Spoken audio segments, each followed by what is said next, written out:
Hi everyone, welcome to my Tips and Tricks channel where I share with you ideas for living a copacetic life. My name is Kristen Cole, I'm a clinical psychologist and I'm here to share with you evidence-based practices for helping you cope with a pandemic lifestyle. Self-care, is it selfish? Well, a lot of people think it is. And it's not. It's really important. And a great analogy to understand that self-care isn't selfish is to think about what happens when you're on an airplane and the flight attendant is sharing with you information about what to do if the oxygen mask comes down from the ceiling, related to putting yours on versus your child's. And it says if you have somebody next to you that you need to help, make sure you put your own oxygen mask on before you put on the oxygen mask of another person. Now, to anybody with any sense of caring for others, this can seem incredibly selfish. Why would I not help somebody who's struggling? However, if I don't help myself first, I'm really not going to be able to help that other person. And so think of self-care as your oxygen mask that you've got to put on first in order to help other people. Self-care in life. Here we go with 50 tips and tricks. I encourage you to protect your resources. Protect the energy that you have. Protect the time that you are providing services to or helping people. Protect your compassion. Protect your finances. For those of us that are really natural helpers, we want to help everybody, we want to give to them in many, many ways.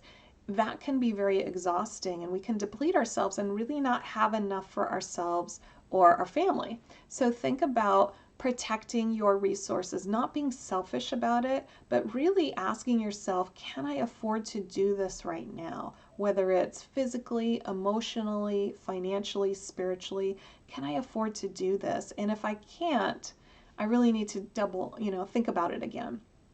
I also encourage you to consider what's called conscious consumption.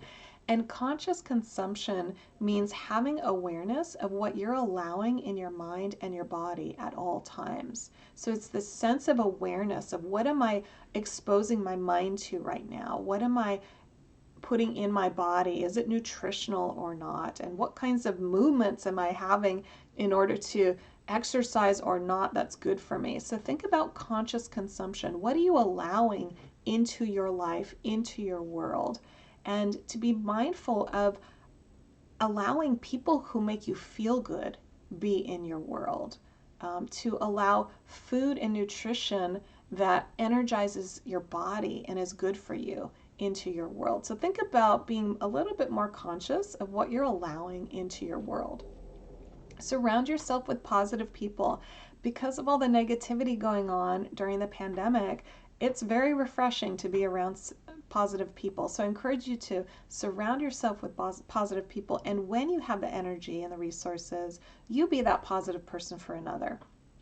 Limit your TV and social media exposure. Again, having all that negativity come at us can have a really significant impact. You might consider doing a little bit of a detox and put your devices down or not turn them on until a particular time of day and see what that's like for you. You may feel a great sense of relief, a little bit of withdrawal, but also eventually a sense of relief. If we can't change the situation, try to change our perception. I can't change that there's a pandemic right now. I can change my perception of how I'm going to approach it. So think about that. I also encourage you to stay curious. It's very easy to judge people, especially during a pandemic, and we're very vigilant of what other people are doing. So we might see somebody doing something that upsets us or we don't think is right and feel immediately very judgmental toward them. I encourage you instead to have an attitude and perspective of curiosity. So if somebody is doing something that upsets you, it's a stranger, you don't even know them, rather than reacting in a stressed state, to get curious. Wow, that's really interesting. Why would they do that? It's so interesting that they would make that choice for themselves. Or, why would they do that kind of behavior? So getting a sense of curiosity isn't about being in nirvana and, pretending that everything is great. It's moving that judgment away. If I'm curious, there's really no room for me to be judgmental. And I encourage you to trust science. So this is my bias. I am trained in the field of psychological science, and I encourage you to also trust science and to understand that through this pandemic, there are ways that we have some power and control in order to protect ourselves and to protect others, which means wearing a mask. So follow the science around staying physically distanced, not socially distanced, but physically distanced, and wearing the mask and using the hand washing procedures and hand sanitizing products that are going to keep us and other people safe. The focus here is on adapting. Rather than being in survival mode, and rather than having an unrealistic expectation that we're going to thrive right now through the pandemic, we want to be in the middle and adapt. So the focus on coping here is how do you adapt? So if I'm going to adapt to the pandemic lifestyle and I'm going to follow science and I'm going to choose to wear a mask, I may as well have fun with it. So express yourself. If you're going to wear a mask and follow the public health officials' advice in order to keep yourself and others safe, make a statement, make a fashion statement, make a political statement, have fun with it, wear a funny mask, think about what's important to you, and this is a way you can express yourself. I think there are a lot of really great masks out there these days, and it can give entertainment or interest to other people who see you out with a mask like this. So this is an example of adapting. Focus on adapting. When we have negative talk going on in our minds, I encourage you to talk back to that negative talk. And one of the types of negative talk a lot of us experience is shoulding on ourselves. So yes, you heard me right. No shoulding on yourself. I should do this, I should do that. Shoulding is very unhealthy because what it does is it makes us not experience what we're doing, pleasure in what we're doing right now, but we also don't end up doing that thing we think we should be doing. For example, if I have a project at work that I need to get done for tomorrow morning, and this evening I'm not doing it, I'm watching some entertainment show, and that's giving me pleasure normally, but I'm not experiencing pleasure from it right now because I'm shoulding on myself. I'm watching this entertainment show and I'm thinking to myself, I really should get up and do my project. I really should get up and finish my project, but I'm not doing it. So I'm not enjoying the show and I'm not doing my project.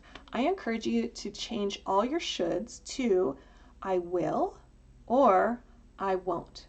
It's as simple as that. No shoulding on yourself, and switch it to I will or I won't. So in the same example, I'm watching my entertainment show and I am saying to myself, I really should get up and do my project. I change that to I will get up and do my project. I turn my show off and I get up and go do my project. Or I'm watching my show, I'm shoulding on myself, I really should get up and do my project, but instead I say to myself, I won't get up and do my project. And so I don't do my project, but at least I will enjoy my show. So no shoulding on yourself, switch it to I will or I won't. And that internal critic we all have that's telling us we're bad or incompetent or not good enough or not smart enough, all those things that little gremlin on our shoulder is always saying these negative things to us about, I just wish we had this really easy way to extract it and just remove it. It takes work, and one way to extract it in the means that we can these days is really to talk back to it and fire it and basically tell it to be quiet. Focus on adapting. Another tip is for you to accept your imperfections as a beautiful part of yourself. Oftentimes we try to be perfect, and because we're human, we're not going to be perfect. And so our imperfections show up and we feel disappointed. And I encourage you to really rethink that. Think of our imperfections as beautiful parts of ourselves. And those scars or those issues or those problems that we have overcome, that's really what makes us so strong. A great analogy for this is the artistic practice of what's called kintsugi. And kintsugi, also known as golden joinery or golden repair, is the Japanese art of repairing broken pottery with lacquer that's mixed with gold. So what they do is they have these broken pots and artifacts or maybe just a bowl from the kitchen. And rather than trying to repair it so perfectly that you don't even see where the crack happened, they actually highlight that crack. And the emphasis here is on the power of scars rather than hiding them. The beauty of the things that we've gone through, all those adverse life experiences that we've had, have made us stronger. They have created a strength within us that we wouldn't have if we hadn't have gone through those things. Here's some pictures of some kintsugi bowls. It's just a really beautiful way to highlight a crack, highlight an error, highlight a fault or an imperfection. So think about that perspective if you're really hard on yourself for not being perfect. That would be a way of adapting. Another tip I have is to practice mindfulness in all areas of your life. And mindfulness is about paying attention to this moment right here, right now. So not multitasking, but being very present and focused in this moment. Because if we're not fully present, we really miss out on a lot in life, and we miss out on a lot with the people that we're with when we're not fully present. Mindfulness is not about clearing our mind. That's not very likely to be able to do. We can work at it, but we can't just blank out our mind through thinking about it. But it's rather being aware of what's happening right now in this moment. What is going on with my mind, with my body, with me interpersonally, with me spiritually, holistically. So recognize what's happening right now. We can practice mindfulness in the way that we eat. That would be paying attention to your food, smelling it, looking at it, noticing the texture, really tasting it. We can be mindful in a conversation with somebody by being fully present and not allowing yourselves to be distracted with other thoughts or concerns. And so think about incorporating mindfulness into all the types of things that you do through the day. That would be an example of adapting. So we're in that middle ground, not surviving, not thriving right now, unfortunately, but rather adapting. Some other ideas. If you have a spiritual connection, make sure you are accessing that through this pandemic. While the churches and synagogues and places of worship may be closed, it doesn't mean that you have to let go of that spiritual connection. Adapt ways to be able to connect to that sense of spirituality and the other people in your life who have that commonality through other ways. Adapt, use the video conferencing, the calls, the physical distancing connections, those types of things. Get quality sleep. I have another video that gives you tips on quality sleep. This is really important in order to keep our brain and our body healthy right now. So focus on getting good quality sleep. It's not so much the amount of sleep, it's the quality that matters. Work on some relaxation techniques, and you can do this through stretching, through deep breathing. Diaphragmatic breathing is that deep belly breathing you learn to do when you practice yoga or meditation. Do meditation, have those moments of calm. If you can only meditate for 5 minutes, that's a really great place to start. There's also there's plenty of meditation opportunities, free opportunities through the internet right now where you can watch videos on how to meditate or join groups of people who are meditating. And then I want you to consider shifting into what's called an internal locus of control. So if you'll remember from the first part of this series, an external locus of control is blaming. An internal locus of control is taking responsibility. So if I have a problem in my life, rather than blaming everybody else for my problem, I have a sense of responsibility. I think about, what did I do to contribute to this problem in my life? What kinds of actions did I take or not take? What kinds of thoughts did I have or not have? What was my piece of this? And that doesn't feel good initially, but in the long run, it reduces chronic stress, because if I can see my part in this problem, that gives me power to do something about it, and I can make changes and shifts. That's very, very empowering. So having an internal locus of control is a really great way to help self-care.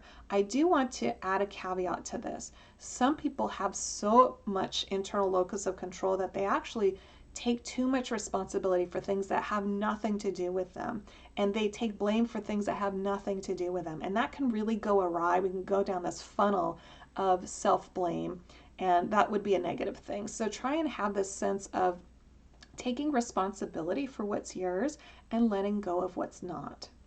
I also encourage you to focus on having gratitude in this horrible period of time that we're having right now. It's very hard sometimes to see what we're grateful for.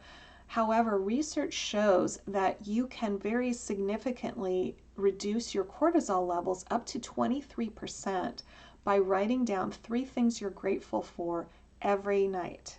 So before you go to sleep, write those 3 things down, and you'll get so many great health benefits. So physically, you have great health benefits because your elevated cortisol levels come down. People report experiencing less pain. They report more likelihood of following through with their health care plan, which includes exercise and eating well. So physically, we have a lot of benefit from practicing this aspect of having gratitude for 3 things every day or night. And then emotionally, we have a tremendous amount of benefit. We'll experience less frustration, we'll be less angry, less depressed, less pessimistic, and we'll have more empathy and openness to other people. So consider adding this to one of your daily tools to get these amazing physical and emotional benefits. That would be adapting. So these are all strategies for adapting to our pandemic lifestyle. Other ideas: sit in the sun at least twice a day for 15 minutes, particularly in the morning. The blue light rays that are emitted from the sun in the morning will activate our awake state. They wake us up. So if you're not getting some sunlight in the morning, it might be a little bit hard to get going. And so I encourage you to find a way to get some sunlight each day, at least twice a day. If it's possible for you to have breakfast and lunch, or take your morning and your afternoon breaks out in the sun, that would be a great thing. Sing, dance, experience freedom and fun and joy again through the pandemic. It's hard to do that when there's such heaviness. This would be self-care. Start a new hobby. Think about things that you've been wanting to do and haven't had the time, energy, or means to be able to do it. Be creative, participate in some art projects, do some painting, some drawing, learn a new instrument, musical instrument. There are plenty of how-to videos out there teaching you to do all kinds of things, and most of the videos are free, so learn to play an instrument. Read for fun instead of for work. Clear out the clutter in your house. We saw this as an early reaction to the pandemic when people were at home because of a stay-home order, and they were kind of looking around their house thinking about, well, what's in that closet and what's in that cupboard, and do I really need all that? This was part of that survival mechanism of, do I really need these things? How do I reuse things, or how do I give away these things I'm not using to somebody else who's in a great need right now? And so the donation centers were just getting flooded with stuff. Well, have a look around. Do you have a lot of clutter in your house? And would this be a good period of time for you to get some of that cleared out and open up some of that energetic space for wellness? Learn a new language. Again, you could do this online. Take photographs, knit, sew, crochet, do puzzles, play board games. The puzzle industry got hit very quickly in the early stages of the pandemic because people were staying home and trying to figure out an activity to do. So they were purchasing a lot of puzzles. They were a bit hard to find at the early period of the pandemic. A volunteer online. Perhaps you really like to contribute to society and give back to other people. You don't have to stop that. You can do that online. There are plenty of agencies that are looking for people to do online types of volunteering and reaching out. So think about the type of people you'd like to help, and then reach out to those agencies and see if they have an online volunteer platform set up. When you're choosing a movie to watch or a show to watch, pick a comedy, lighten it up. We could really use a lot of breaks with having a little bit of comedy and lightness right now in such a heavy period of time. It's such a devastating period of time in our lives and other people's lives. having a break of comedy is going to be a good self-care tool to use. If you have a pet, play with your pet. Pets can be incredibly therapeutic. If you don't have a pet, go borrow a neighbor's pet. I know all the dogs on my street, and I will borrow them and take them for walks. And the owners are happy about it, the dogs are happy about it. So think about borrowing a pet if you don't have one. Maybe you need a little shift in your living space. Think about rearranging your furniture and making it look a little bit different to change things up a little bit. Take an online class. There are a lot of online classes available, fun and intensive. Really whatever your interest is, think about taking an online class. All of these tools that I'm sharing with you are adaptive. This is adapting to a pandemic lifestyle. This is what's going to be healthier for us. So focus on adapting. Some more tips. Be careful about letting go of that daily routine in this pandemic lifestyle. Some people have just really let the routine go, and then you realize by the end of the day that you didn't get a whole lot done. You weren't very productive like you wanted to be. So think about putting yourself on a schedule and holding to that schedule, whether it's a schedule of work or caring for others or exercise or nutrition or getting out in the sun. Think about putting yourself on a type of schedule that you can hold yourself accountable to. Some people really benefit from having a visual schedule, so creating a whiteboard or a sheet of paper that you just check off all the things that you're really wanting to do on a daily basis to take care of yourself. Particularly for people who care for others, I encourage you to ask yourself multiple times a day, what do I need? What do I need? It's common that we're always thinking about what other people need. What do they need? How can I help them? What can I get them? How can I be of service? I want you to think about asking yourself, what do I need? And then really listening to the answer and try to provide that for yourself in the most healthy way possible. Have some fun. Do things that are fun for you. Exercise. Now, for those of you that have let go of exercise because of the pandemic, I encourage you to pick that back up and to adapt, right? These are ways that people are adapting to exercise in a pandemic lifestyle. Get that mask on and get outside. Get out into the hills, get out into the hiking areas, get on your bike, get on your skateboard with your helmet. Get out there and get that exercise going on. You live in a really difficult climate, well, do it in the house. Find a way to pick up everyday products as weights that you can use. There are plenty of online videos that share with you for free information on how you can exercise at home without any formal equipment.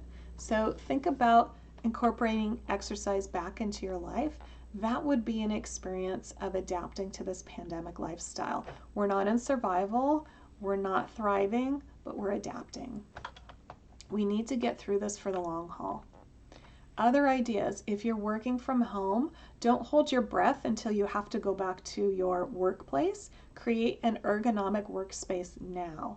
We are in this for the long haul. We're going to be, having to live like this for quite a while longer. So don't wait to get a chair that is going to help you with your posture if you can afford it, or to create a workspace that is more comfortable for you. If you're having pain in your workspace, physical pain, that's something to pay attention to and try and adapt your workspace to be more ergonomic for you. I also encourage those of you that are on the computer all day long to practice what's called 20-20-20. So set an alarm, and every 20 minutes you look away from your computer for 20 seconds at a distance of 20 feet ahead.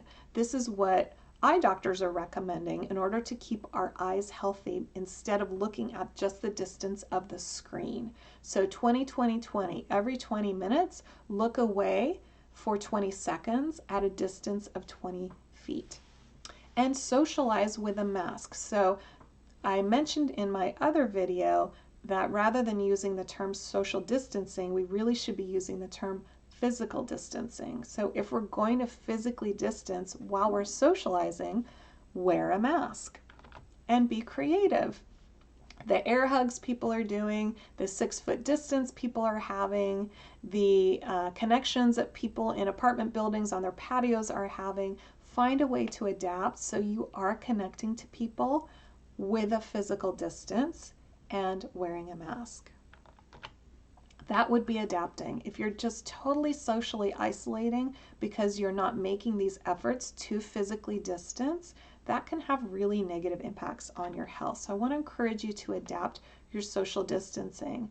You know, get with a trusted friend that you know is following protocols, health protocols, and meet up with them from a distance and have a conversation with your masks or your shields on. Don't stop connecting to people. Just stay physically distanced. I also encourage people to consider applying the serenity prayer into their perspective in life. So this is the statement of, grant me the serenity to accept the things I cannot change. I can't change that there's a pandemic. The courage to change the things I can. I can change how I'm adapting to the pandemic lifestyle. And the wisdom to know the difference between what I can and can't change. So when you are getting frustrated with other people, for example, you are following the health protocols, you're wearing your mask, you're keeping physically distanced, you're doing everything you can to avoid contracting the virus or harming somebody else with it, and then you see another person who's not doing those things, it can really activate that sympathetic nervous system and get us really fired up. So I encourage you to think about what you can and can't control. You can't control what that person's doing, what they're choosing to do with their life and their actions. You can control what you're doing. So you can control how far away you're going to stay away from that person that's not following the protocols, or whether you're going to meet up with somebody who says, I refuse to wear a mask. So think about what you can and can't control. Focus on what you can control, and you've got to let go of what you can't control in your mind, because it will just wreak havoc and have significant physical and emotional impact on us. So try to focus on what you can control, let go of what you can't. That would be adapting. Another tip is to think about consuming what I call brain food. There's a lot of neuroscience research that shows particular foods will be incredibly helpful for preventing Alzheimer's and increasing and maintaining our brain health. So get your grocery shopping list ready. I'm about to share with you a lot of things I'd love for you to put in your cart and start consuming, because research shows that this is going to be great for your brain. Your brain loves any kind of berry, and it could be a frozen berry. It doesn't even need to be an organic berry. Your brain loves berries. Your brain loves red apples, and it loves red grapes in particular. So not green apples and green grapes, those might be great for other things, but your brain particularly loves the substance that is in red apples and in red grapes. Of all the oils, your brain's favorite oil is olive oil. Very good for your brain. Your brain loves pumpkin. It loves any dark green leafy vegetable. It doesn't necessarily have to be kale. There was a big trend a while back where kale was all the rave of the best, dark green leaf. It's a bit chewy and it's hard for some people to digest. Your brain's not picky about what dark green, it just loves the dark greens. Your brain loves broccoli and carrots and cauliflower.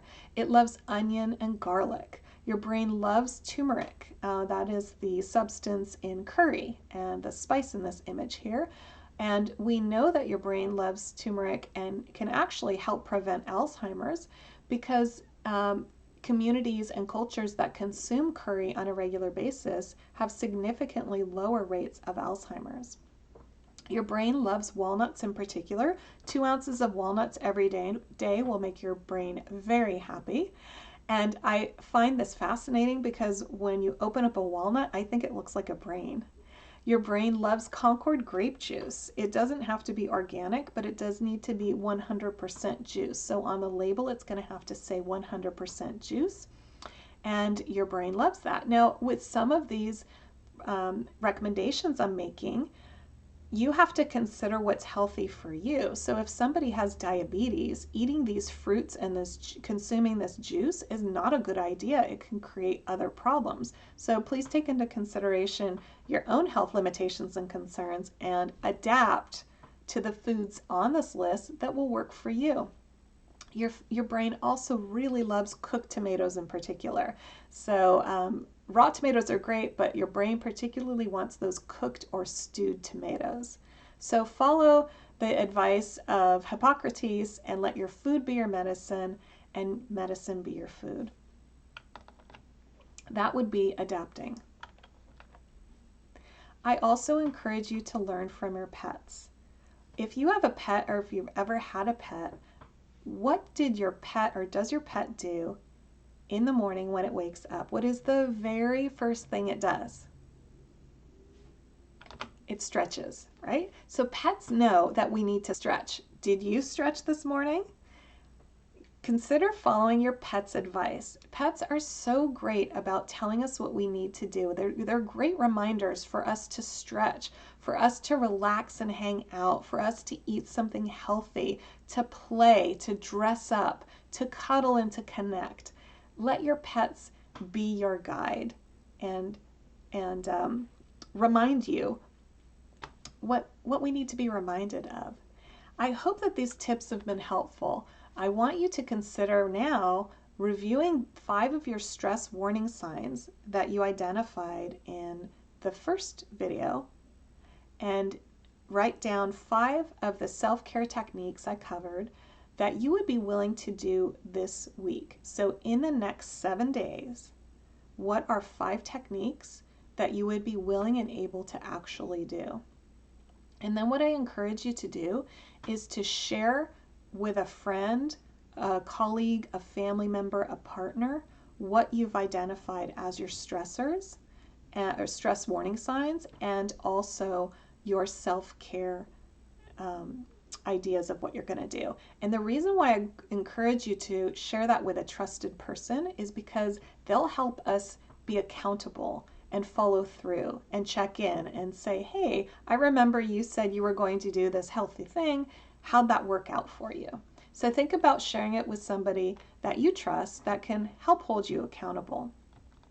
The bottom line is this: we need to focus on adapting. And if you want to cope well through this long haul of the pandemic lifestyle, I really encourage you to consider adapting and to take advice from the snow monkeys in Japan who live among a very cold area and pop themselves in their natural hot springs and figure out a way to adapt to living in the snow. So I encourage you all to do what the monkeys are doing here in the picture, to rest, to take care of each other, and to contemplate during this pandemic. I really hope you consider following through with some of these adaptive techniques for dealing with the pandemic and for living a copacetic life.